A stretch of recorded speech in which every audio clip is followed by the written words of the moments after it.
அஸ்ஸலாமு அலைக்கும் வரஹ்மத்துல்லாஹி வபரகாத்துஹு. கண்ணியத்திற்குரிய எல்லாம் வல்ல அல்லாஹ் ஜல்லஷானஹு தஆலாவின் நல்லடியார்களே, இஸ்லாம் கூறும் குடும்பவியல் தொடரிலே ஆண்கள் தேவை ஏற்பட்டால் ஒன்றுக்கு மேற்பட்ட திருமணங்களை செய்து கொள்ளலாம், அது ஏராளமான விதிமுறைகளை கொண்டது என்ற செய்திகளில் ஒரு பகுதியை நம்ம பார்த்தோம். இஸ்லாம் மார்க்கத்தை பற்றி மற்றவர்கள் விமர்சிக்க புகுந்தார்கள் என்று சொன்னால் அவங்களுடைய விமர்சனத்தில் முதலிடத்தை இதுதான் பிடிக்கிறது. இஸ்லாத்தில் ஆண்கள் ஏராளமான திருமணத்தை செய்து கொள்கிறார்கள், இஸ்லாம் பெண்களுக்கு கொடுமை இழைக்கிறது, இந்த ஒரு விமர்சனத்தை தான் எல்லோருமே செய்து கொண்டிருக்கிறார்கள். இதற்கான ஒரு விளக்கத்தை நீங்கள் என்ன செய்யணும், ஒரு அளவுக்கு தெரிந்து கொள்ள வேண்டும். இப்போ இஸ்லாத்தில் எவ்வளோ கண்டிஷனோட எவ்வளோ நிபந்தனையோட எந்த நேரத்தில் இதற்கு அனுமதி இருக்கிறது என்பதை நேற்றைய தினம் விளக்கிட்டோம். ஆனால் இந்த ரெண்டாவது கல்யாணத்துக்கு எங்கள் மாதத்தில் அனுமதி கிடையாது, எங்கள் நாட்டு சட்டத்தில் அனுமதி கிடையாது, முஸ்லீம்களுக்கு மட்டும்தான் இந்த அனுமதி இருக்குது என்று விமர்சிக்கக்கூடிய மற்றவங்களை எடுத்துக்கொண்டீர்களே, ஆனால் அவர்கள் என்ன செய்கிறார்கள்னு கேட்டால் கல்யாணம்ங்கிற பேரில் தான் இன்னொரு பெண்ணோடு அவர்கள் வாழ்க்கை நடத்துவது கிடையாது. கல்யாணம் இல்லாமல் சட்டப்பூர்வமான எந்த ஒரு உரிமையும் இல்லை என்று சொல்லிவிட்டு பிற பெண்களோடு வாழக்கூடியவர்கள் இந்த நாட்டில் இருக்காங்க, நிறைய இருக்கிறார்கள். அவங்க அந்த மாதிரி ஒன்றுக்கு மேற்பட்ட பெண்ணோடு வாழ்ந்து கொண்டு ஒரு மாநிலத்துக்கு முதலமைச்சராக இருக்க முடியும், ஒன்றுக்கு மேற்பட்ட பெண்ணோடு வாழ்ந்து கொண்டு மந்திரியாக இருக்க முடியும், ஒன்றுக்கு மேற்பட்ட பெண்ணோடு வாழ்ந்து கொண்டு அரசாங்க ஊழியர்களாக உயர் அதிகாரிகளாகவெல்லாம் இருக்க முடிகிறது. அப்போ இவங்களுடைய நோக்கம் என்ன, கல்யாணம் பண்ணுறதுல தான் இவங்களுக்கு ஆட்சேபணம் இருக்கிறது தவிர ஒரு மனைவியை விட்டுட்டு இன்னொரு பெண்ணோட சேர்ந்து உடல் உறவு கொள்வது, தாம்பத்தியம் நடத்துவது என்பதில் இவங்களுக்கு மறுப்பு கிடையாது. இவங்க என்ன செய்கிறாங்க, கல்யாணம் பண்ணுனா ஏன் கல்யாணம் பண்ணுறீங்க அப்படின்னு கேட்குறாங்க. அதே நேரத்தில் கல்யாணம் இல்லாத முறையில் சின்ன வீடுகளாக வைப்பாட்டிகளாக வைத்து கொள்வார்களே, ஆனால் கல்யாணம் பண்ணலை, எந்த விதமான கல்யாண சடங்கும் செய்யலை என்றால் அது அவர்களுக்கு பெரிய பிரச்சனையாக தெரியலை என்பதை பார்க்குறோம்.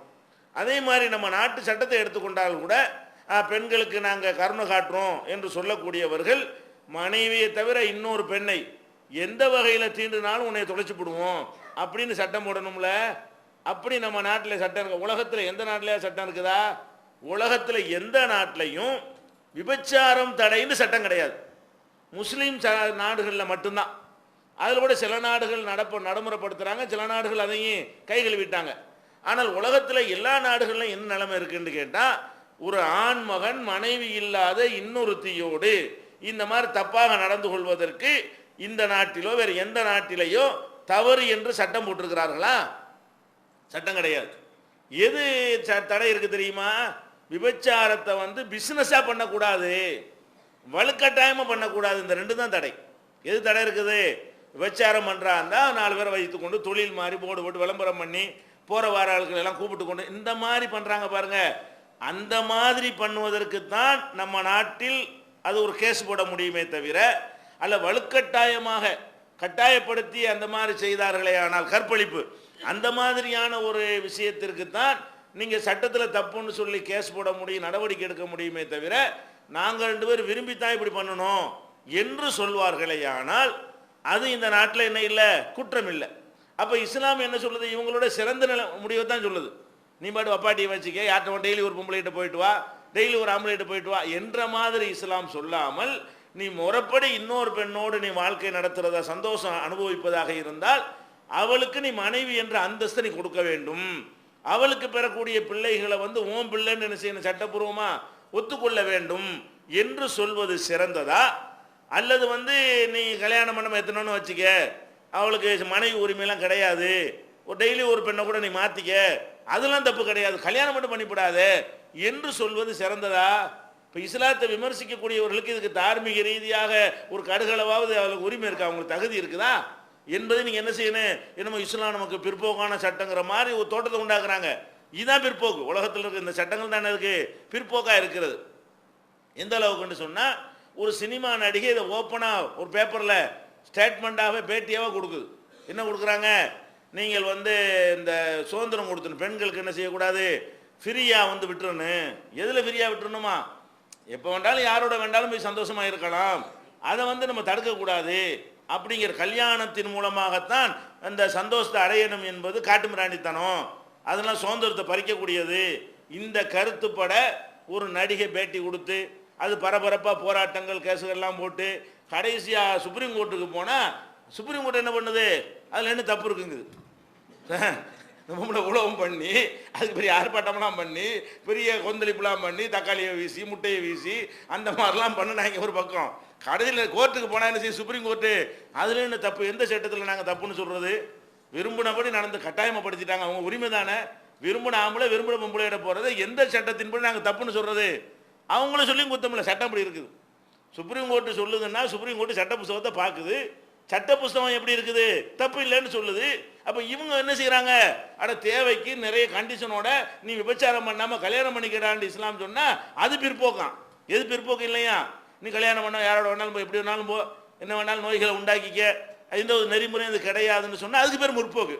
பார்த்தீங்களா? அப்போ இஸ்லாத்தை விமர்சிப்பதற்கு எந்த விதமான அருகதை என்ன இல்லை, இவர்களுக்கு உலகத்தில் யாருக்கும் கிடையாது. நம்ம சட்டம் வந்து இப்படிலாம் போகிறாங்க, ஆம்பளைகள் இப்படி தான் இருக்கிறாங்க, பெண்கள் அந்த மாதிரி சில பேர் வீடுகளில் நடந்து கொள்கிற காரணத்தினால அவன் வேற மாதிரி போகிறான். அப்படி போகக்கூடியவனுக்கு என்ன பண்ணுறோம், நீ கல்யாணம் பண்ணிக்கடா, முறைப்படி என்ன செய்யுங்க, அவளுக்கு மனைவிங்கிற அந்தஸ்தை கொடுறான்னு சொல்கிறது வந்து இதுதான் புரட்சி, இதுதான் முற்போக்கான சட்டமே தவிர இதில் விமர்சிக்கிறதுக்கு ஒன்றுமே கிடையாது. இன்னும் சொல்ல போனால் நம்ம நாட்டில் வந்து தேசிய மகளிர் ஆணையம்னு ஒன்று இருக்குது. அதாவது இந்த மகளிர் உரிமையெல்லாம் பறிக்கிறாங்க, அவங்களுடைய உரிமைகளை பேணுவதற்காக வேண்டி அரசாங்கத்திலேருந்து என்ன பண்ணியிருக்கிறாங்க, சிறுபான்மை கமிஷன், அந்த கமிஷன் இந்த கமிஷன் போடுற மாதிரி மகளிர் கமிஷன் ஒன்று இருக்குது. அது தேசிய இந்திய அளவில் மத்திய அரசாங்கத்தினுடைய அங்கீகாரத்தோட அவங்களுக்கு ஒரு ஒரு அந்தஸ்தோடவும் தேசிய மகளிர் கமிஷன் வச்சிருக்கிறாங்க. இந்த கமிஷனுடைய வேலை என்ன தெரியுமா, பெண்கள் உரிமையை பற்றியே பேசுவது, அதை பற்றியே சிந்திக்கிறது. எங்கேயாவது பெண்களுக்கு பாதிப்பு ஏற்பட்டோம்னு சொன்னால் அதுக்கு எதிராக என்ன செய்யறது, குரல் கொடுக்கிறது. இந்த மாதிரி இருந்தாங்களா, ஆரம்பத்தில் ஒரு டைப்பாக மகளிர் ஆணையம்னு கத்திக்கிட்டு இருந்தாங்க. கடைசி அந்த தேசிய மகளிர் ஆணையம் வந்து நாட்டு நடப்பையெல்லாம் பார்த்துவிட்டு கடைசியாக என்ன செஞ்சுருக்கிறாங்க, இப்போ ஒரு சென்ற வருடம் மத்திய அரசாங்கத்துக்கு ஒரு ரெக்கமெண்ட் பரிந்துரை செய்கிறாங்க. என்ன பரிந்துரை செய்கிறாங்கன்னு கேட்டால், அதாவது ஒரு ஒரு ஆண்மகன் வந்து 2வது 3வது திருமணம் பண்ணி கொண்டானேயானால் அந்த மனைவிக்கு ஜீவனாம்சம் கொடுக்கணும், சட்டம் கொண்டு வரணுங்கிறாங்க. இதை தான் பிற்போக்குண்டாங்க. அதாவது மனைவின்னு ஏற்றுக்கொள்வது தப்பு, ஒரு மனைவி தான், 2வதுலாம் மனைவி கிடையாது, 3வதுலாம் மனைவி கிடையாது, அதுதான் புரட்சி, அதுதான் முற்போக்கு, அதுதான் பெண்களை பாதுகாக்கக்கூடியதுன்னு பேசி கொண்டு வந்த தேசிய மகளிர் பெண்களுக்கான ஒரு கமிஷன் என்ன பண்ணுது, அரசாங்கத்துக்கு பரிந்துரை செய்கிறாங்க, இனிமேல் சட்டத்தை திருத்துங்க. எப்படி திருத்துங்க, 2வது பொண்டாட்டின்னு ஏற்றுக்கிறங்க, 3வது பொண்டாட்டின்னு ஏற்றுக்கிறங்க. அதாவது விமர்சிக்கலாம், விமர்சி முடிச்சுப்புட்டு கடைசியாக இங்கே வந்துடுறாங்க, எங்க இஸ்லாம் சொல்கிறபடி செஞ்சிருங்க, அதனால் மனைவின்னு சட்டப்பூர்வம் ஆக்கிப்படுங்க அப்படிங்கிறாங்க.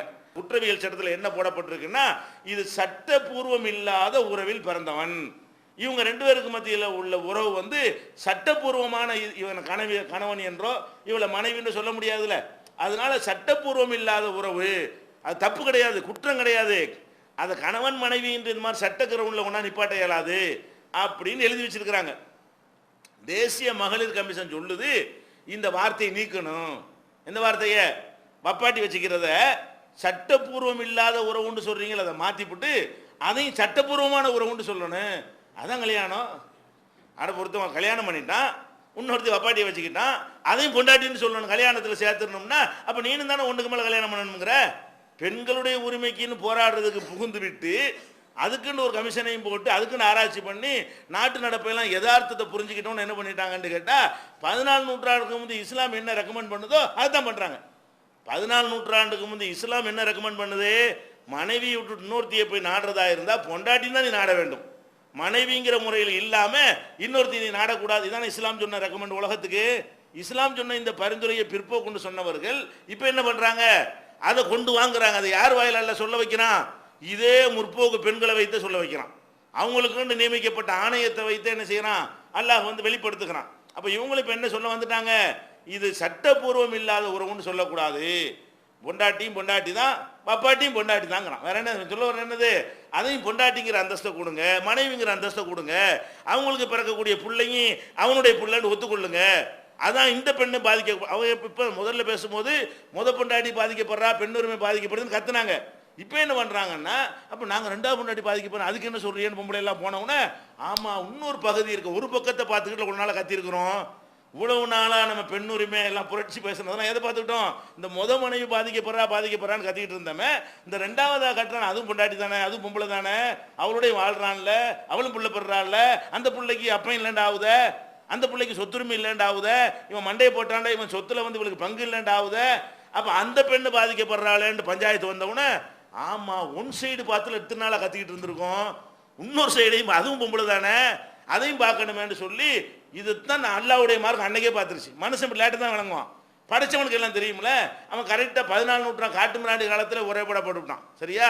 அதனால இவங்க என்னத்தை போட்டு விமர்சனம் பண்ணினாலும் இஸ்லாமிய இந்த சட்டத்தை வந்து நம்ம பிற்போக்குன்னு நினைச்சிடக்கூடாது. இதுதான் கரெக்ட், இப்படி தான் நடக்கும். இல்லாட்டி விபச்சாரம் தான் பண்ணுவான், இல்லாட்டி சின்ன வீடு பாட்டுனா போவான், அவன் கடைசியாக கல்யாணத்தை திருப்பிடுவான். நல்லா விளங்கிக்கிறங்க, இதை நீங்கள் விளங்கிக்கிறணும்.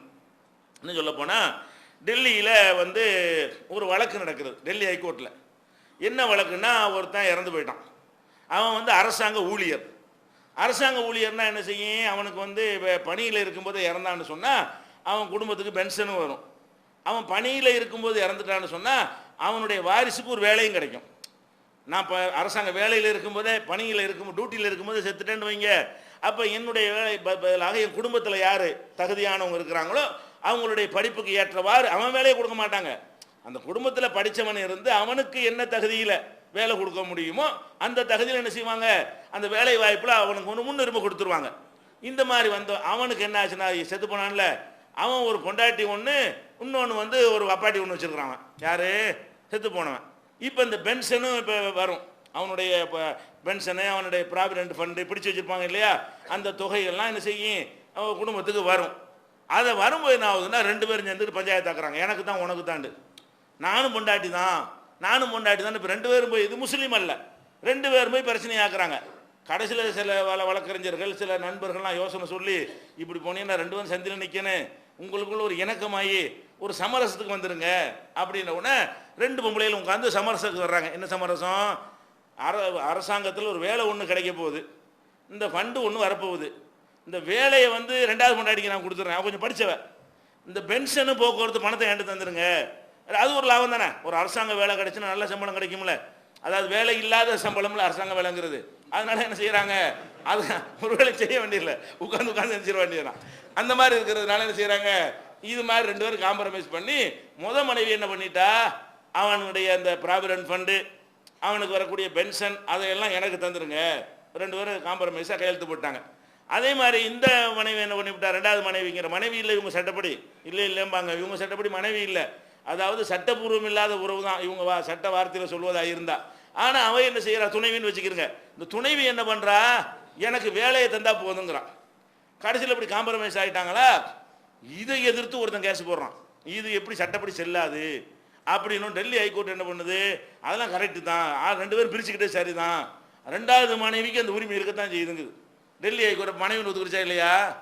டெல்லி ஹைகோர்ட்டு ஒரு பொண்டாட்டி தான் கட்டலாங்கிறீங்க, முஸ்லீம் அல்லாத ஆளாக இருந்தால் ஒருத்தி தான் மனைவி, இன்னொருத்தி மனைவி இல்லைன்னு சொல்கிறீங்க. அப்படி தான் அதில் நீங்கள் உண்மையாளர்களாக இருந்தால் என்ன தீர்ப்பளிக்கணும், ஒருத்தி தான் மனைவி, இன்னொருத்தி யாரோ ஒருத்தி, அவளுக்கு எப்படி வேலையை கொடுக்குறது, அது எப்படி காம்ப்ரமைஸ் ஆகுவீங்க, அப்படி தானே கோர்ட்டு தீர்ப்பளிக்கணும்.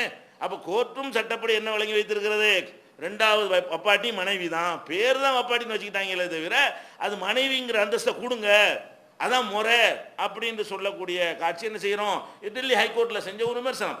அப்போ இதெல்லாம் கவனத்தில் கொண்டு இந்த 2ஆம் திருமணத்திற்கு இஸ்லாம் சொல்லக்கூடிய விஷயம் இருக்குது, அது பிற்போக்கானது கிடையாது, பெண்களை கொடுமைப்படுத்துறதும் கிடையாது, பெண்களுடைய உரிமையை பறிக்கிறதும் கிடையாது, அறிவியலுக்கோ அறிவுக்கோ எதிரானதும் கிடையாது.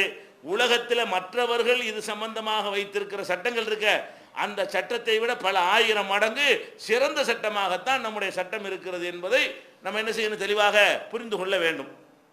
அடுத்ததாக என்ன, இது வந்து இந்த பலதார மனம்னு வந்ததுனா நாளைக்கு யாராவது கேட்டாங்கன்னா நீங்கள் ஆன்சர் பண்ணணும்ல, அதுக்காக வேண்டி இந்த சுருக்கமாக இந்த விவரங்களை, இந்த புள்ளி விவரங்களை உங்களுக்கு தரப்பட்டிருக்கிறது. அடுத்ததாக இவ்வளவு கண்டிஷனுக்கு உட்பட்டு அது மாதிரியான மார்க்கத்துக்கு உகந்த நிலையில் ஒருத்தன் 2வது கல்யாணம் பண்ணிட்டான். பண்ணின பிறகு அவன் எப்படி நடந்து கொள்ள வேண்டும், எல்லா பஞ்சாயத்தெல்லாம் ஆகி முதல் மனைவியும் ஒத்துக்கிட்டு சரி இருந்துட்டு போறாரு அப்படிங்கிற மாதிரி சொல்லி 2வது கல்யாணத்தை பண்ணி விட்டான்னு சொன்னால், அது பண்ணுவதற்கு கண்டிஷன்லாம் நேற்று சொல்லியாச்சு, அந்த கண்டிஷன்லாம் உட்பட்டு பண்ணிட்டான்னு சொன்னால் அடுத்தவன் நடக்கக்கூடிய விதம் எப்படி இருக்கணும்? நூல் பிடிச்ச மாதிரி ரொம்ப நேர்மையாக நடக்கணும். நபிகள் நாயகம் ஸல்லல்லாஹு அலைஹி வஸல்லம் சொல்கிறாங்க, இதாக்கான ஐந்த ரஜுல் இம்ராத்தானி, ஒரு மனிதனுக்கு 2 மனைவியர் இருந்து ஃபலம் யாதில் பைனஹுமா, 2 பேருக்கு மத்தியில் சமமாக நீதி செலுத்தவில்லை என்று சொன்னால், நீதியாக நடக்கவில்லை என்று சொன்னால், ஜா யௌமல் கியாமத்தி ஒ ஷிக்குஹு சாக்கிதுன், அவன் இடுப்பு முறிந்தவனாக கூன் விழுந்தவனாக மறுமை நாளில் வருவான். தனி அடையாளம். கரெக்டாக நடக்கலையில ஒரு பக்கம் சாஞ்சி தானே நடந்தான், ஒரு பக்கம் எல்லாம் சாய்ச்சிருவான். ஒரு பக்கம் சாஞ்சி நடக்கக்கூடியவனாக தனி அடையாளத்தில் வரும். அவன்லாம் யாருன்னு விளங்கிக்கலாம்? இவன்லாம் 2 பொண்டாட்டியை வச்சுக்கிட்டு நேர்மையாக நடக்காதவன். இதில் 1999 தேராது, எல்லாம் அப்படி தான் வரும். அதுதா 2 பொண்டாட்டி வச்சுக்கணும் என்ன செய்வான்? 50 பேர் இப்படி தான் வரப்போகிறாங்க. நம்ம பார்த்துக்கிட்டு இருக்கிறோம். இந்த 2 திருமணங்கள் செய்தவர்கள் கண்டிப்பாக என்ன செய்யலை? 2 மனைவியற்றையும் நேர்மையாக நீதியாக சமமாக என்ன செய்யலை? நடக்கலை என்பதை பார்க்கிறோம். இது திருமதியில் 1060வது ஹதீஸ்லையும் அபூதாவுதில் 1821வது ஹதீஸ்லையும் பதிவு செய்யப்பட்டிருக்கிறது. இன்னும் சொல்ல போனால் எந்த அளவுக்கு இதில் உரிமை இருக்குண்டா, மனைவிமார்களை சமமாக நடத்தணும்னு சொன்னால், நபிகள் நாயகம் ஸல்லல்லாஹு அலைஹி வஸல்லம் அவர்கள் ஊரில் இருக்கும் பொழுது ஒவ்வொரு நாளைக்கு ஒரு வீட்டில் இருந்து கொள்வார்கள், அந்த தனியாக கணக்கு வைத்துக் கொள்வார்கள். வெளியூருக்கு போகிறாங்கன்னு வைங்க, வெளியூருக்கு போகிறதுங்கிறதே இப்போ ரேராக நடக்கக்கூடியது. டெய்லியாக வெளியூர் போயிட்டு இருப்பாங்க. டெய்லி வெளியூருக்கு போகிறதா என்ன செய்யலாம்? ஒரு நாளைக்கு ஒரு மனைவியோ இன்னொரு நாளைக்கு ஒரு மனைவியோ கூட்டிகிட்டு போகலாம். இன்றைக்கி வெளியூர் போனால் 6 மாதம் கழிச்சு மறுபடியும் வெளியூர் போவாங்க. இதெல்லாம் யாவும் வச்சு லிஸ்ட்டு போட்டு டைரி போட்டுலாம் மெயின்டைன் பண்ண முடியாது. அதுக்காக என்ன பண்ணுவாங்க? ரசூல் ஸல்லல்லாஹு அலைஹி வஸல்லம் கூட்டி வச்சுக்கிட்டு வெளியூருக்கு போகும்பொழுது ஒரு ஆளை தான் கூட்டிகிட்டு போக முடியும், எல்லாத்தையும் தூக்கிட்டு இழுத்துட்டுலாம் போக முடியாது. அதனால் ஒரு சீட்டு குலுக்கி போடுவோம். யார் பேர் வருது அவங்கள இதில் எல்லாரும் சேர்ந்து என்ன மனப்பூர்வமாக ஒத்துக்கிறேன்னு என்று சொல்லி நபிகள் நாயகம் ஸல்லல்லாஹு அலைஹி வஸல்லம் என்ன செய்வாங்கன்னா, பிரயாணம் பண்ணார்களேயானால் ஒரு ஆளைத்தான் கூட்டி செல்ல முடியும் என்கிற நிலையில் என்ன செய்வார்கள்? அந்த மனைவிமார்கள் பேரை பூரா போட்டு குலுக்கி எடுப்பாங்க.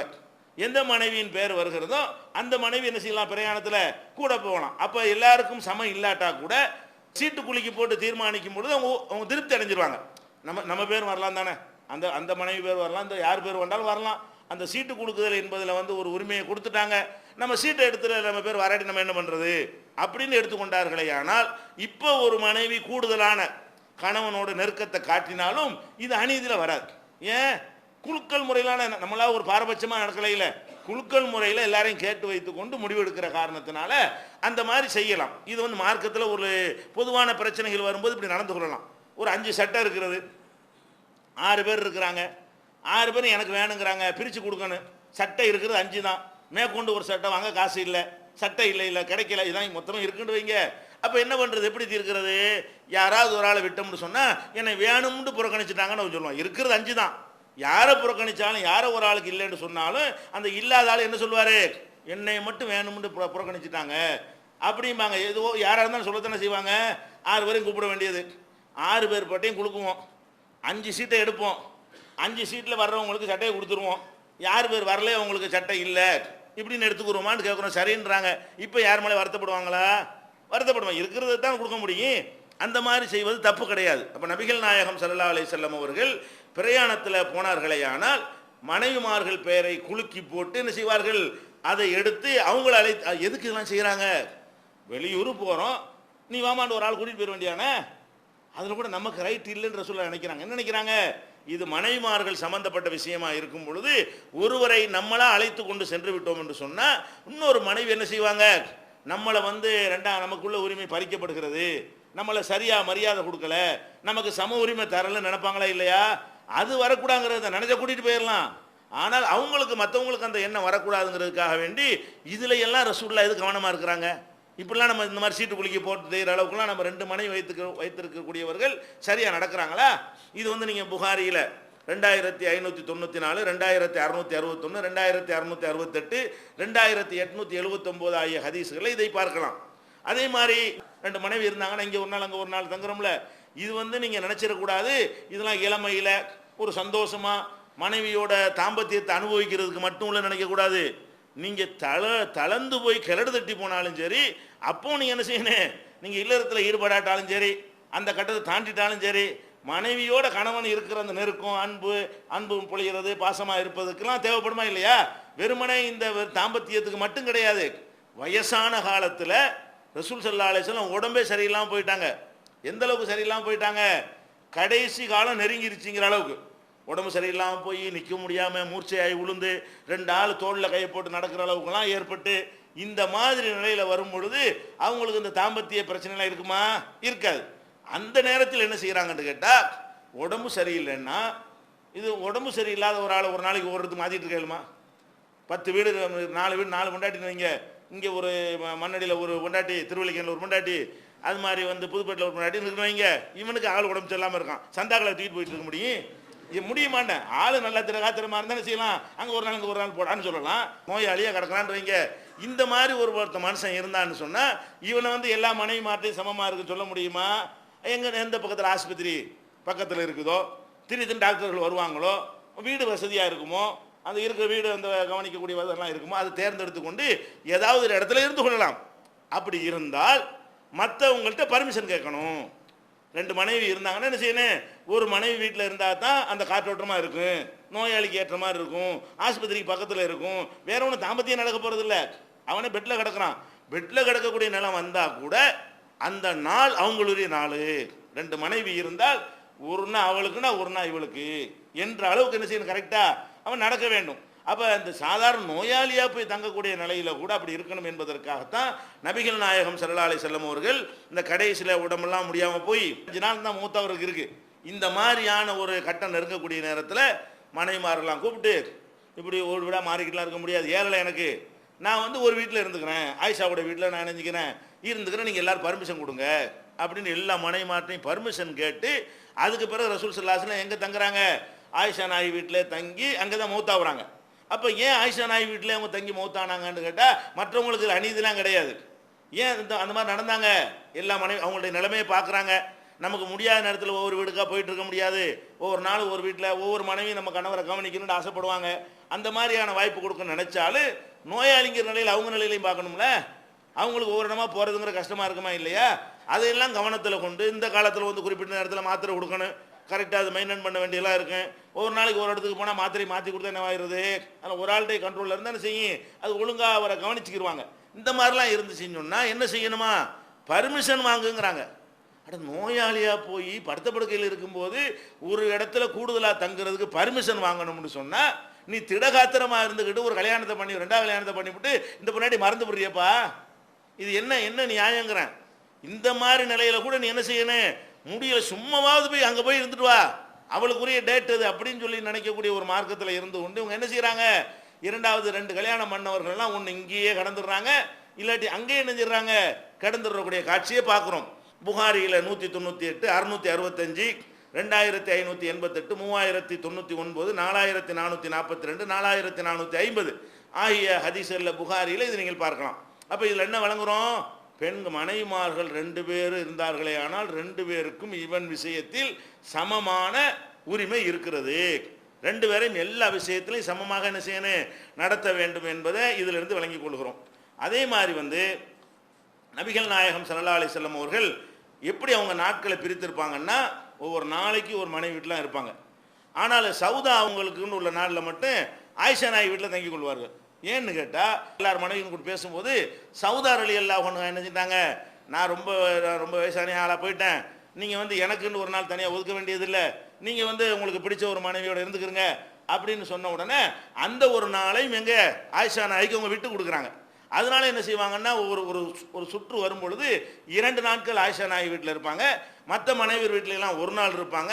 இப்படிலாம் கணக்கு பண்ணுறாங்கங்கிறேன். அப்போ 2 கல்யாணங்கள் சாதாரண விஷயமா? 2 கல்யாணங்கிற பண்ண இப்படிலாம் ஒருத்தனுக்கு நடக்க இயலும்டா தான் என்ன செய்யணும்?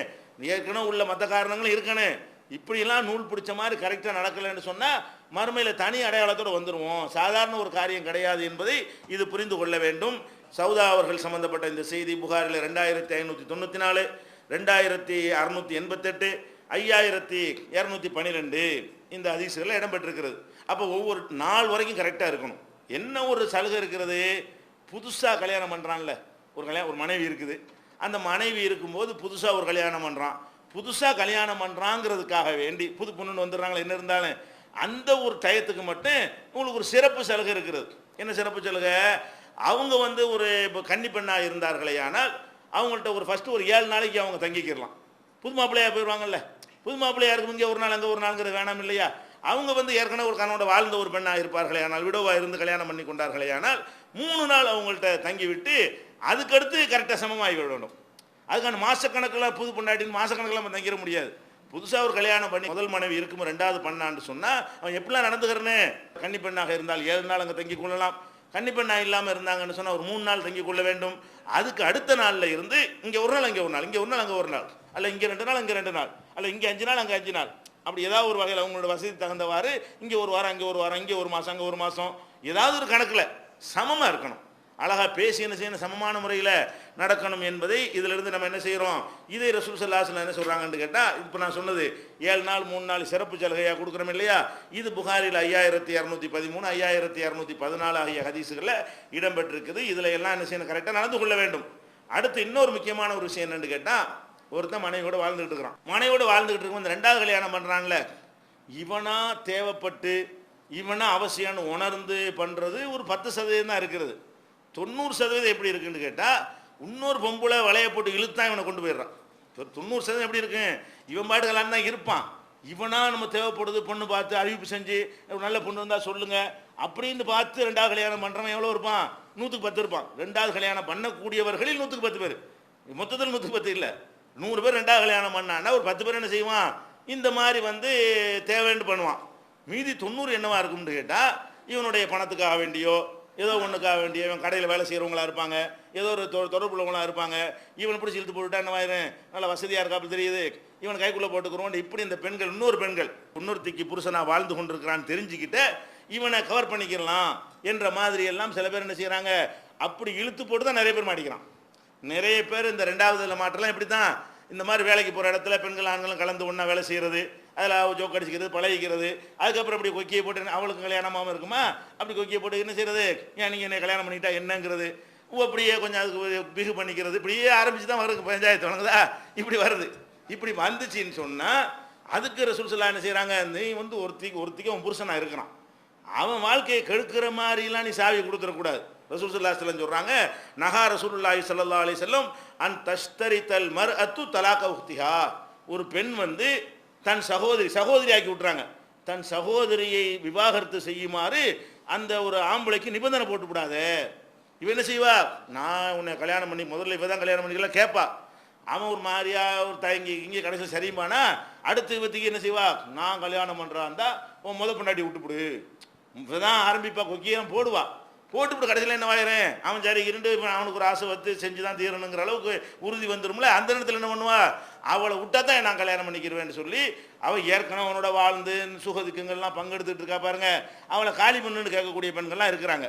இது வந்து ஹராம். இப்படி செய்வது என்னது, ஒரு பெண்ணு 2வது கல்யாணம் பண்ணினாலும் நீ முத பொண்டாட்டி நீ விடணும், அவளை டைவர்ஸ் பண்ணிட்டு தான் நீ என்னை கல்யாணம் பண்ணணும் என்று ஒரு நிபந்தனை போடுவாளேயானால் அப்போ என்னவாயிரேன், அது ஹராம் ஆகிவிடும். ரசூல் ஸல்லல்லாஹு அலைஹி வஸல்லம் சொல்கிறாங்க, லா யஹில்லு லி இம்ராத்தின், ஒரு பெண்ணுக்கு ஹலால் கிடையாது.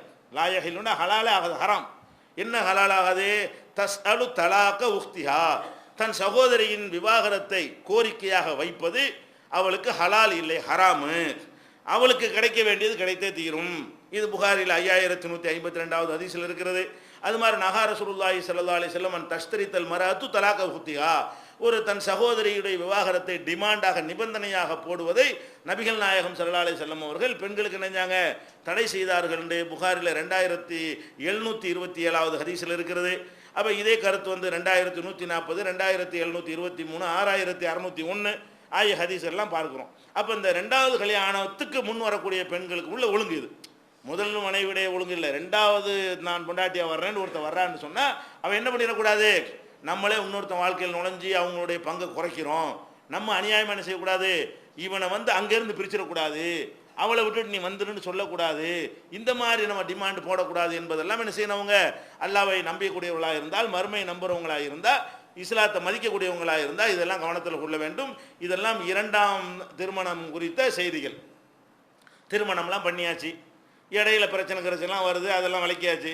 பிரச்சனை வராமல் வாழ்க்கை ஓடிக்கிட்டு இருக்குன்னு வைங்களேன். மற்றவங்களுக்கு ஓடுங்களே இந்த கேஸுகளை தவிர, இந்த குலா தலாக்கு இந்த மாதிரி ஆணு ஈலா இந்த மாதிரி பஞ்சாயத்தில் மாற்றவங்க இல்லாமல் மற்ற எல்லாருடைய வாழ்க்கை எப்படி ஓடிக்கிட்டு இருக்கு, சந்தோஷம் ஓடிக்கிட்டே இருக்குது. இதெல்லாம் என்ன லட்சத்தில் ஒன்று இருக்கும்.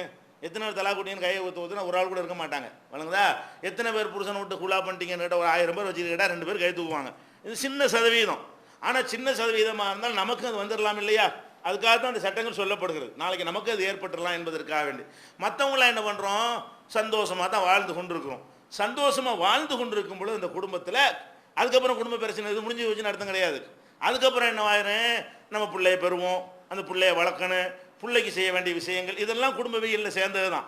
பெத்தோம் முடிச்சோம் ஆடு மாடு விட்டு போயிட முடியுமா? அதுக்குன்னு சில ஒழுங்குகள் சட்டத்திட்டங்கள்லாம் இருக்கிறது. முதலாவது அறிந்து கொள்ள வேண்டிய விஷயம் என்னன்னு கேட்டால், நம்ம ஒரு பிள்ளையை பெற்றோம் என்று சொன்னால் பெண்களுக்கு முக்கியமாக புரிந்து கொள்ள வேண்டும், அந்த பிள்ளைக்கு தாய்ப்பால் கொடுக்கறது மார்க்க கடமை. குழந்தை எப்படி ஒரு சமூகத்தை உருவாக்குற, ஒரு ஜெனரேஷனை உருவாக்குறதுக்கு தான் கல்யாணம் பண்ணுறீங்க. சந்தோஷமாக இருக்கிறதுக்கு மட்டும் பண்ணலை. நமக்கு பிறகு இந்த மனித குலம் தலைத்து ஓங்கணும், நல்ல மக்களை நம்ம விட்டுட்டு போகணும், இந்த உலகத்துக்கு வாரிசுகளாக யாரை உருவாக்கிட்டு போகணும், நம்ம மூலமாக உள்ள பிள்ளைகளை உருவாக்கிட்டு போகணும் என்பதற்காக வேண்டி திருமணம் செய்யக்கூடியவர்கள் குழந்தை பெற்ற பிறகு என்ன மாதிரி இப்போ நினைக்கிறார்கள் என்று கேட்டால், அதிகமான பேர் குழந்தைக்கு தாய்ப்பால் கொடுக்கறது அவங்களுடைய அழகை கட்டான உடலை கெடுத்துரும், அழகை கெடுத்துரும்னு எவன் சொல்லி கொடுத்தான்னு தெரியல. இது யாரோ சொல்லி கொடுத்த அடிப்படையில் என்ன செய்கிறாங்க? அழகு கெட்டு போயிடும்னு அதை பால் கொடுக்காம என்ன பண்ணுறாங்க? மாட்டுப்பால் மாட்டுப்பால் குழந்தைக்கு ஒத்துக்கிறோமா? எப்படி கொஞ்சமாவது யோசிக்கிறோமா? நம்ம இந்த குழந்தையுடைய வயிறு என்ன, மாடுங்கிறது எப்படிப்பட்ட, அது என்ன மாதிரியா ப்ரொசீஜர் பண்ணுறதுக்காக படைக்கப்பட்ட ஒரு படைப்பு. அதுக்குன்னு உருவாக்குற பால் இந்த குழந்தைக்கு உள்ள ஜீரண சக்திக்கோ அந்த குழந்தைக்கு தேவையான சக்தியெல்லாம் கொடுப்பதற்கோ உள்ளது ஆகுமா? ஒரு தாய்ப்பால்னு ஒன்று சுரக்குதுன்னு சொன்னால் அதில் என்ன இருக்கு? ஒவ்வொரு தாய்ப்பாலும் அந்த இனத்திற்கு தேவையான அவ்வளவையும் தரக்கூடிய வகையில் அதில் எல்லாமே படைக்கப்பட்டிருக்கும்.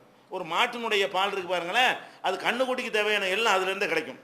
கண்ணுக்குட்டிக்கு என்னென்னலாம் தேவையோ அவ்வளோ எதில் அடங்கியிருக்கும், அதில் அடங்கி இருக்கிற மாதிரி படைச்சிருப்பான். இப்போ மனிதனுக்கு இந்த உடல் ஆரோக்கியம் அதெல்லாம் விடுங்க, மூளை வேணும்ல, மூளை வேணும், அதையும் டெவலப் பண்ணும். குழந்தை பிறக்கும்போது புத்திசாலியாக இருக்குது, அறிவாளியாக இருக்குதா? அதுக்கு பிறகுதான் என்ன செய்யுது? மூளையெல்லாம் டெவலப் ஆகுது. யாருன்னு தெரியாது, பார்த்தா கூட பேச தெரியல, அதுக்கு வழங்குதா? யாரையும் அடையாளம் கண்டுக்கிறது இல்லை, கொஞ்சம் கொஞ்சமாக தான் மூளை வளர்கிறது. அப்போ இந்த மூளையெல்லாம் வளருவதாக இருந்தால் வளர்வதற்கு தேவையான உணவு எதில் தான் இருக்கு? மனிதன்கிட்டேருந்து வரக்கூடிய பால் தான். அது இந்த ப்ரோக்ராம் பண்ணப்பட்டிருக்கும். இந்த பால்லேருந்து என்ன இருக்கு? புத்திசாலியாக வருவது, ஐக்கியூங்கிறாங்கல்ல, இந்த ஐக்கியூங்கிறது அறிவு வளரக்கூடிய தன்மைகள்லாம் எதில் இருக்கு? அந்த மனித இனத்திலிருந்து வரக்கூடிய பால் தான். அது மனித குழந்தைக்கு என்ன செய்யும்? அதுக்கு தேவையான ப்ரோக்ராம்லாம் பண்ணப்பட்டிருக்கும். மாட்டுப்பால் இதெல்லாம் இருக்குமா? மாட்டுப்பால் என்ன இருக்கு? கொம்பு முளைக்கிறதுக்கு அது மாதிரி உள்ள விஷயம் அதில் இருக்குமே தவிர மனிதனுக்கு தேவையான மேட்டர் அதில் இருக்குமா? அல்ல வச்சிருப்பான தேவையில்லை தானே. இப்போ நம்ம என்ன யோசிக்கணும்னு கேட்டால், நம்ம வயிற்றில் இருக்கும்போது அல்ல அந்த குழந்தைய நமக்கு என்ன செஞ்சான்? உள்ளே வச்சே வளர்த்தான், வளர்ந்த தேவையான எல்லா ப்ரோக்ராம் பண்ணுனா. வெளியே வந்த பிறகு என்ன செய்யறான்? அதுக்கு குழந்தைகள் சின்ன வயசுல என்ன மாதிரி கொடுத்தால் அது நல்லா இருக்கும் என்பதற்காக வேண்டி இந்த பாலுங்கிறத உற்பத்தியாக வைக்கிறான். இல்லாட்டி என்னவாயிரும்? கடைகளில் தான் அந்த உணவுகளை வாங்கி கொடுக்கணும்னு வந்துருச்சுன்னு சொன்னால் குழந்தைலாம் செத்து போயிடும். நம்ம தாங்கிக்கிடுவோம். குழந்தை உணவுல போய் கலப்படம் பண்ணி தகுதி இல்லாதெல்லாம் கொடுத்தானா குழந்தை தாங்குமா? இப்படிலாம் வரக்கூடாதுங்கிறக்கா எல்லாம் என்ன பண்ணுறான்? அதான் ஏழைகளாக இருக்கிறாங்கன்னு வைங்க, அவங்களுக்கு இந்த தாய்ப்பாலுங்கிறத எல்லாம் எடுத்திருந்தான்னு ஒரு பேச்சுக்கு பிறந்தவன குழந்தைக்கு தேவையான கடையில் தான் வாங்கி கொடுக்கணும் அப்படின்ட்டு எல்லாம் படைச்சிருந்தான்னு சொன்னால் ஏழை விட்டு பிள்ளைலாம் செத்து போயிருமே. குழந்தை என்னத்தை வாங்கி கொடுக்க காசு இல்லாட்டி இவங்க பட்டினியாக கூட கலந்துருவாங்க.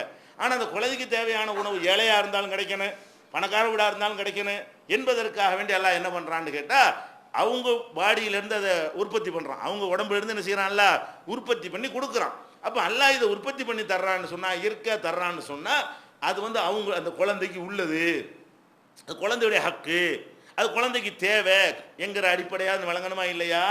அல்லாஹ் திருமறை குர்ஆன்ல நமக்கு எப்படி கட்டளை இடுறான்னு கேட்டால், ஒல் வாலிதாத்து யுர்லியுன அவுலாதஹுன்ன ஹவுலைனி காமிலைனி, தாய்மார்கள் தங்களுடைய குழந்தைகளுக்கு முழுமையாக 2 ஆண்டுகள் பாலூட்ட வேண்டும்.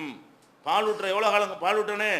2 வருஷம் வரைக்கும் தாய்ப்பால் ஊட்டினா தான் அந்த குழந்தை முதல்ல மார்க்க கடமை. அதனால நன்மைகள் அப்புறம் சொல்கிறேன். தாய்ப்பால் ஊட்டுவது என்னது? அல்லாஹ்வுடைய கட்டளை என்ன? நீ புள்ளேன்னு பெத்தேன்னு சொன்னால் 2 ஆண்டுகளுக்கு என்ன செய்யணும்? பிள்ளைக்கு தாய்ப்பால் ஊட்ட வேண்டும் அப்படின்னு நல்லா சொல்கிறான். விஞ்ஞானிகள் இப்போ என்ன செய்யறாங்க? ஃபிசாலுஹு ஃபி ஆமைன், இது 2233 இருக்கிறது. 31:14 அல்லாஹ் சொல்லி காட்டுகிறான், ஃபிசாலுஹு ஃபி ஆமைனி, பால் குடியை மறக்கடிப்பது 2 ஆண்டுகளில். அதில் 2 வருஷம் பால் ஊட்டணுங்கிறான். அதுவும் அதே அர்த்தம் தான். பால் கொடுப்பதை மறக்கடித்தல் எப்போ? 2 ஆண்டுகளில் தான் பாலை மறக்கடிக்கணும். அது வரைக்கும் நீங்கள் என்ன செய்யணும்? பால் கொடுக்க வேண்டும் என்று அல்லாஹ் சொல்லி காட்டுகிறான். அப்போ பால் கொடுக்கறதுங்கிறது ஒரு மார்க்க அடிப்படையிலான ஒரு கடமை என்பதை நம்ம புரிந்து கொள்ள வேண்டும். இது அதே போல நபிகள் நாயகம் ஸல்லல்லாஹு அலைஹி வஸல்லம் அவர்களை கனவின் மூலமாக ஒரு வானவர் அழைச்சிக்கிட்டு போகிறாங்க.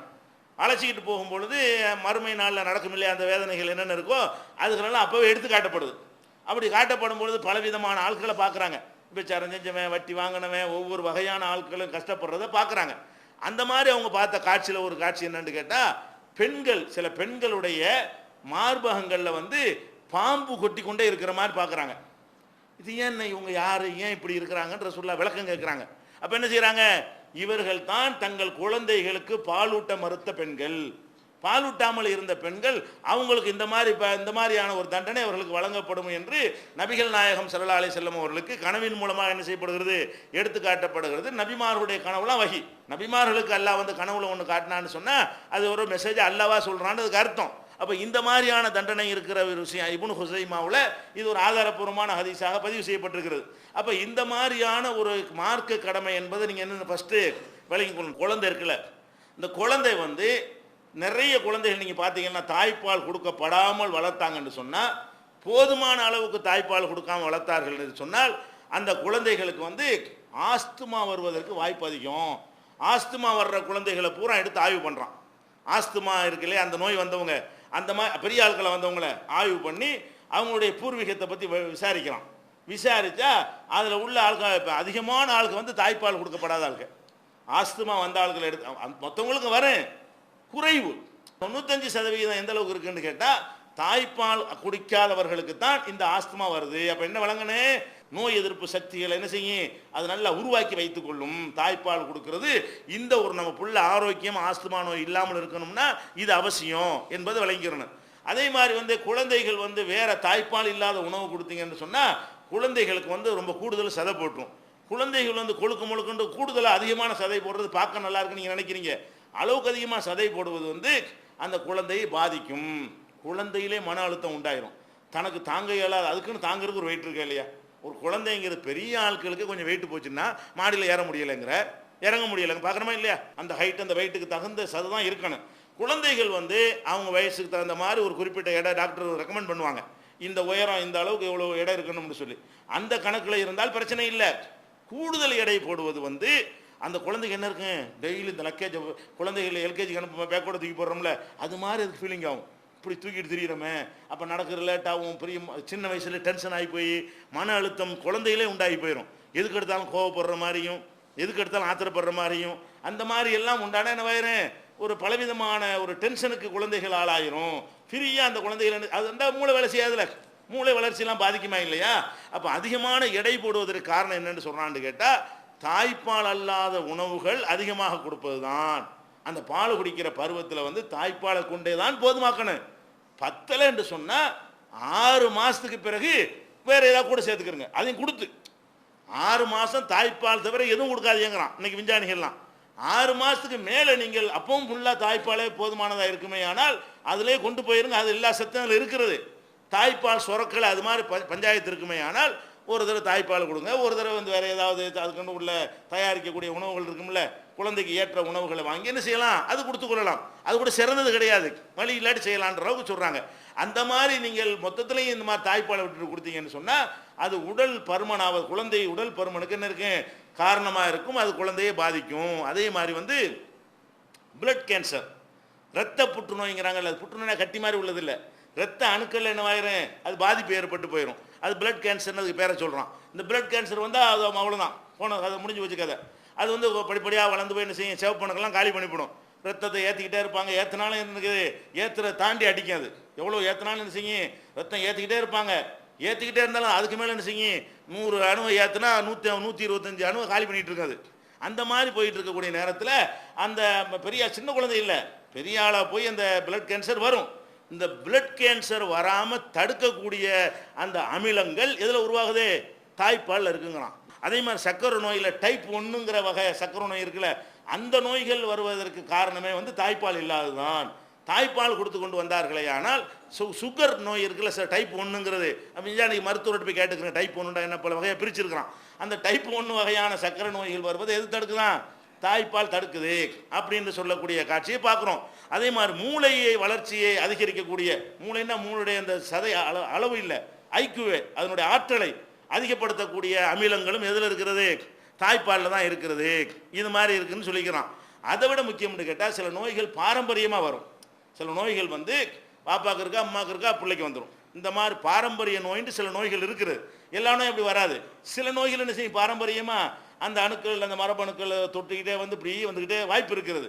இந்த தாய்ப்பாலை கரெக்டாக கொடுத்துட்டு வந்தார்களே ஆனால் பரம்பரையினால் வந்தே தீருமை, அதை அடிச்சு தள்ளிடும். அந்த தாய்ப்பால் பாரம்பரியத்தினால் வரக்கூடிய அந்த நோய் இருக்குதுல்ல, இவனே கெடுத்துக்கிட்டாதான் அது வருமே தவிர இவன் ஒழுங்காக வளர்ந்துட்டு வந்தான்னு சொன்னால் பாப்பாவுக்கு வந்ததுனால பிள்ளைக்கு வந்துருச்சுன்னு சொல்ல இயலாது. பாப்பாவுக்கு வந்ததுனால பிள்ளைக்கு வரக்கூடிய ப்ரோக்ராம் இருந்தாலும் இந்த தாய் பாலை கொடுத்துக்கிட்டு வந்தாலே ஆனால் அதுக்கு உரிய அந்த கிருமிகள்லாம் அதுக்குரிய ப்ரோக்ராமை எல்லாம் அழிக்கக்கூடிய, பாரம்பரியத்தில் வரக்கூடிய நோய்கள்லாம் அழிக்கக்கூடிய சக்தி எதில் இருக்குது, தாய்ப்பாலில் இருக்குன்னு. இப்போ எவ்வளோ நன்மைன்னு பாருங்க. இவ்வளவு நன்மைகளை குழந்தைகளுக்கு என்ன செய்கிறாங்க, இழக்க செய்து கொண்டிருக்கிறார்கள். அழகு போயிரும்னு ஒரு பொய்யான ஒரு காரணத்தை கற்பித்து கொண்டு செய்கிறாங்க. அதை விட முக்கியமானது என்னென்னு கேட்டால், தாய்ப்பால் குடிக்கக்கூடிய நேரத்தில் வந்து இந்த வலி இருக்குல்ல, வலி நிவாரணம்ங்கிறான்ல, வலி தாங்கக்கூடிய தன்மை நீங்கள் எடுத்து பார்த்தீங்கன்னா எல்லாருக்கும் ஒரே அளவுக்கு இருக்காது. சில பேர் இந்த பள்ளிக்கூடத்தில் அடிக்க மாட்டேன் செய்வான், வாத்தியார் அட்டியன்னு அடிப்பான், கையை வாங்கிட்டு இருப்பான் செய்கிட்டு. சில பசங்க வணங்குதா, சில கிடைச்சுவா கம்ப ஓகணும்னு அழுவ ஆரம்பிச்சிருவான், வணங்குதா. இப்படி பார்க்குறமா இல்லையா? அது ஏன் அப்படி டிஃப்ரெண்டாக இருக்குன்னு கேட்டால், இந்த வலியை தாங்கிறதுக்கான விஷயங்கள் வந்து ஒவ்வொரு உடலுக்கும் வித்தியாசம் இருக்குது. இந்த தாய்ப்பால் என்ன செய்யுதான், வலியை தாங்கக்கூடிய அந்த ஹார்மோன்களை இது சுரக்க செய்கிறது. ஒரு அடிக்கடி உளுந்தாலும் காய்கையும் பட்டாலும் ரொம்ப கதறிக்கு உயிரே போன மாதிரிலாம் கதற விளையாட்டுலாம் என்ன செய்யாது, இப்போ வருங்காலத்தில் வராது. இதெல்லாம் ஒரு ஆம்பளைக்கு தேவை தானே, பொம்பளைக்கும் தேவை தானே. சின்ன சின்ன வலிகளுக்கெல்லாம் அழுதுகிட்டு இருந்தோம்னா நம்ம எல்லா வலிக்கும் பாதிக்கப்பட்டு போயிரும்ல. வலிக்கும் அந்த வலியை தாங்கிறதுங்கிறது பெரிய விஷயம். தலைவலியே வருதுன்னு வைங்களேன், தலைவலிச்சா உலகமே அழிஞ்சு போன மாதிரி நினச்சிட்டு உட்காந்து போயிடுவான். அப்படி உள்ளவனு இருக்கிறான். தலைவலிச்சு அதுக்கு மேலே வயிற்று வலி வந்தாலும் சிரிச்சிட்டு போய் வேலை செய்யறவனு இருக்கிறான். ஏன் வலிக்கும், அது ஒரு பக்கம் கடக்கட்டும்னு அவன் நிற்கணும், எந்திரிச்சு நிற்கணும். அதான் மனிதன் வந்து நல்லா இருக்க முடியும். இதுக்கெல்லாம் கூட எதில் ப்ரோக்ராம் இருக்குங்கிறான், தாய்ப்பாலில் இதுக்கெல்லாம் ப்ரோக்ராம் பண்ணி வச்சிருக்கான்ல. இப்படிலாம் குழந்தை உருவாகணும் எல்லாம் அங்கே கொடுத்து வச்சுருக்கோம். நம்மளா கெடுத்த நாசமாக்குறமே தவிர வர்த்தக நிறுவனங்கள் விளம்பரத்துக்காக வேண்டி புட்டிப்பாலை தயாரித்து இது குழந்தை ஒரு 1ஆம் நம்பர் போட்டு இது ஒன்று இத்தனை வயசுக்கு உள்ளது, 2ஆம் நம்பர் போட்டு இத்தனை மாதத்துக்கு உள்ளது, இதெல்லாம் வியாபாரத்துக்காக செய்கிறது. உனக்குதான் இதெல்லாம் என்னது, இந்த டாக்டர்களே மனசாட்சிக்கு உட்பட்டு என்ன செய்கிறாங்க, பயந்துக்கிட்டே தாய்ப்பாலுக்கு நிகரானது இல்லை, முடிஞ்ச அளவுக்கு தாய்ப்பால் கொடுங்க, இல்லைன்னா இதை கொடுங்கன்ட்டு தான் பயந்துக்கிட்டு சிபாரிசு பண்ணுற அளவுக்கு அது கூட இருக்கிறது. ஆனால் இந்த வர்த்தக நிறுவனங்கள் விளம்பரத்துக்காக வேண்டி இது மாதிரிலாம் செஞ்ச பிறகு தான் என்னவாகுது, நமக்கு வந்து ஆரோக்கியமற்ற ஒரு ஜெனரேஷன் வந்து உலகம் முழுவதும் உண்டாகி ஐநா சபை இதில் பெரிய கவனம் செலுத்தி ஏன் இப்படி உண்டாகக்கூடியலாம் நம்ம உண்டான மாதிரி நம்ம பேரப்பிள்ளையா உண்டாக மாட்டேங்குது அவங்க கவனம் செலுத்தி தாய்ப்பால் வாரம்ன்ற உலக தாய்ப்பாலுக்குன்ற ஒரு வாரத்தை உண்டாக்கிறான். வருஷம் அந்த ஒரு வாரத்துக்கு என்ன செய்யறான், உலகம் பூரா அந்த தாய்ப்பால் சம்பந்தமான பிரச்சாரம், அது சம்பந்தமான கருத்தரங்கு, அது சம்பந்தமான விழிப்புணர்வு எல்லாம் ஏற்படுத்தணும்னு சொல்லி ஐநா சபை என்ன பண்றான், தாய்ப்பால் வாரம் கொண்டாடி இந்த ஆய்வுகள் கண்டுபிடிப்புகளை எல்லாம் மக்கள் மத்தியில் என்ன செய்யணும், இப்போ நான் சொன்ன விஷயங்கள் எல்லாம் அதிலிருந்து எடுக்கிறது தான். உலக தாய்ப்பால் வாரம் ஐநா சபையிலேருந்து சொல்லி அவங்க சொன்ன விவரங்கள் தான் உங்களுக்கு சொல்லப்பட்டிருக்கு, கதையோ கற்பனையே கிடையாது. அப்போ அந்த மாதிரிலாம் இருக்குது. அதே மாதிரி என்ன செய்யறான்னு கேட்டால், இதய நோய் இருக்குல்ல, இதய நோயை கண்ட்ரோல் பண்ணக்கூடியதும் பெரிய வயசாகி வந்து ஹார்ட் நோயை கண்டுபிடிக்க அதை கண்ட்ரோல் பண்ணக்கூடிய தன்மையும் எதில் இருக்கு, தாய்ப்பால் அந்த ப்ரோக்ராமை வந்து இறைவன் போட்டு வச்சிருக்கிறான். அதே மாதிரி ரத்த சோகைன்னு முதல் சொல்லியிருக்கிறோம்ல, ரத்தத்தில் சோகையாகி போய்ட்டு இருந்தது, அந்த 13 ஜிஎம்எஸ் இருக்கணும் ஜிஎஸ்எம் இருக்குன்னு சொன்னோம்ல, அதை விட கம்மியாக போகிறது காரணம் என்னன்னு கேட்டால் தாய்ப்பால் கொடுக்காமல் இருக்கிறது தான். அது கம்மியாக போனால் அவனுடைய ஆண்மை பற்றி விஷயம்லாம் பாதிக்க ஆரம்பிச்சிடும். அப்போ இந்த தாய்ப்பால் கொடுக்காததுனால ஒரு நல்ல திரகாத்திரமான ஒரு ஆண்மையோடு திகழணும் என்பதையும் பாதிச்சிருது. ஒரு பொம்பளை சோகை இல்லாமல் பிரசவத்தெல்லாம் தாங்கக்கூடியதாக இருக்கிற தன்மை இருக்க, அதையும் சோகை வந்தால் பிரசவத்தெல்லாம் தாங்க முடியாது, பிரசவம்லாம் ரொம்ப கஷ்டமாக போயிடும். சோகை இல்லாமல் கரெக்டாக இருந்து நார்மலாக இருந்தாங்கன்னா அதெல்லாம் ஈஸியானதாயிரும். அதுக்கெல்லாம் எது காரணமாக இருக்கிறது, அந்த தாய்ப்பால் கொடுக்கறது காரணம்னு இப்போ என்ன செய்யறான், இதெல்லாம் கண்டுபிடிச்சு சொல்கிறான். அதே மாதிரி வந்து முக்கியமானது கலப்படம் செய்ய முடியாத ஒன்றா இருக்குல்ல, அது அதோட முக்கியமான நன்மை என்னது, இதில் எவனும் கலப்படம் செய்ய முடியாதா இல்லையா, அந்த மாதிரியான ஒரு நன்மையும் இருக்கிறது. அது மாதிரி நல்ல உயர்தரமான புரதம், கொழுப்பு, தாது, பூண்டு எல்லாத்தையும் ஆய்வு பண்ணுறான். அவ்வளோ அற்புதமாக கட்டமைக்க அந்த குழந்தைக்கு ஏற்றவாறு என்னென்னலாம் தேவையோ, இப்போ தேவைக்கு உள்ளதில்லை, என்னென்னலாம் இவனோட 40 வயசுக்கு தேவையோ, என்னென்னலாம் இவனோட 50 வயசுக்கு தேவையோ, என்னென்னதெல்லாம் இவனோட 60 வயசுக்கு தேவையோ அதெல்லாம் அதில் ப்ரோக்ராம் பண்ணப்பட்டிருக்கு. தாய்ப்பால் என்ன இருக்குது நீங்கள் நினைக்கிறீங்க, இப்போ உள்ள பசியை அடக்கிற மேட்டரா மட்டும்தான் நினைக்கிறீங்க. தாய்ப்பாலை பற்றி நம்ம என்ன வழங்கி வச்சிருக்கிறோம், பசியை அடக்கணும், வாழைப்பழத்தை கொடு, பிஸ்கெட்டை கொடு, அது எதுக்கு, அப்போ என்ன நம்ம கணக்கு என்ன, ஓ பசி அடக்கிறது தான் இந்த உணவுன்னு நினச்சிட்டு இருக்கிறீங்க. தாய்ப்பால் அது கிடையாது, பசியையும் அடக்கும், ப்ளஸ் அவனுடைய 65-70 வயசு வாழ்க்கை வரைக்கும் அவன் சந்திக்கக்கூடிய பிரச்சனைகளுக்கெல்லாம் தீர்வு தரக்கூடிய விஷயங்களை அங்கே உண்டாக்கி கொண்டிருக்கும். அந்த பாடியில் என்ன செய்யும், அது மாதிரியான ப்ரோக்ராம்களை எல்லாம் மாற்றி அமைக்க முடியும், இப்போ கண்டுபிடிச்சு சொல்கிறான். அதே மாதிரி தாய்மார்களுக்குன்னு சொல்கிறாங்க, தாய்ப்பால் கொடுத்தாங்கன்னு வைங்க, இந்த புற்றுநோய், மார்பக புற்றுநோய் வருது பாருங்க, அதெல்லாம் இந்த தாய்ப்பால் கொடுக்காதவங்களுக்கு அதிகமாக வரும். மற்றவங்களுக்கு வரும், குறைவாக வரும். அதிகமாக யாருக்கு வரும்? தாய்ப்பால் கொடுக்குற பால் கட்டுது, அதை கொடுக்கல, அது அது இயற்கைக்கு மாற்றம் தானே, அது உறைஞ்சி அது கட்டி போய் அது மாதிரி ஆகக்கூடிய நேரத்தில் அங்கே உள்ள சில தேவையற்ற கட்டிகள் உண்டாகி போய் என்ன செஞ்சிருது, அது கேன்சர் உண்டாகி போயிடுது, மார்பக புற்றுநோய் உண்டாயிருது. கர்ப்பப்பை புற்றுநோயை கூட இது ஆற்றுமா? தாய்ப்பால் அவங்க கொடுத்துட்டு இருந்தாங்கன்னா கர்ப்பப்பை புற்றுநோயை ஆற்றும். தாய்ப்பால் கொடுத்தாங்கன்னு சொன்னால் அளவுக்கு அதிகமாக பிரசவிச்சவங்க சதை போட்டிருப்பாங்க, அந்த சதை எந்த அளவுக்கு அதிகமாக இவங்க தாய்ப்பால் கொடுக்குறாங்களோ அந்த அளவுக்கு சீக்கிரமாக குறையும்.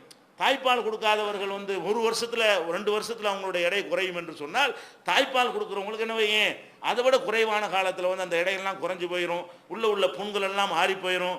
அது போல எலும்பு முறிவு நோயின்னு ஒன்று இருக்குது பாருங்க, பெண்களுக்கு அது ஏற்படும். 40 வயசுக்கு மேலே என்ன செய்யும், கீழே விழுந்தா உடஞ்சி போயிடும். இந்த மென்சஸ்லாம் நிற்கக்கூடிய இந்த காலகட்டத்தில் அதுக்கெல்லாம் கூட என்ன காரணம், இவங்க தாய்ப்பால் கொடுக்காதவங்களாக இருந்தால் அதற்கான வாய்ப்பு இருக்குது என்றெல்லாம் இதெல்லாம் உலக சுகாதார நிறுவனத்தில் என்ன செய்கிறான், இதெல்லாம் கண்டுபிடிச்சி தாய்ப்பால் நீங்கள் கொடுக்கறது தான் அவசியம், நல்லது, தாய்ப்பாலை கொடுங்க அப்படிங்கிறது மார்க்க கடமையாக விளங்கி என்ன செய்யணும், இந்த தாய்ப்பாலை நம்ம கொடுக்க வேண்டும். இந்த தாய்ப்பால் கொடுக்குற பிரச்சனை வந்ததுனால இந்த பால் குடி சட்டம்னு ஒன்று அது தெளிவாக விளங்க வேண்டிய விஷயம் இருக்குது.